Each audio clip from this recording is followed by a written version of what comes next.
Un tad mazliet par dīdžejošanu.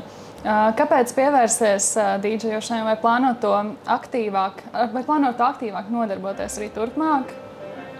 Nu, pievērsos teicu, ka man vienkārši ļoti patīk klausīties visādas mūzikas, un es esmu bieži vien tas Spotify DJs balītājs.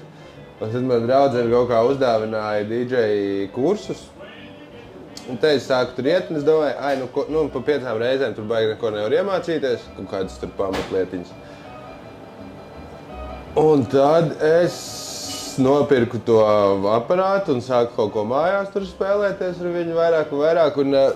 Bet tā nopietnāk pievērsties, nē, man pietiek lietas, ko darīt. Es negribētu, lai man baigi maksā par gigiem kaut kur un tur pieteikties kaut kādos klubos spēlēt vislabāk.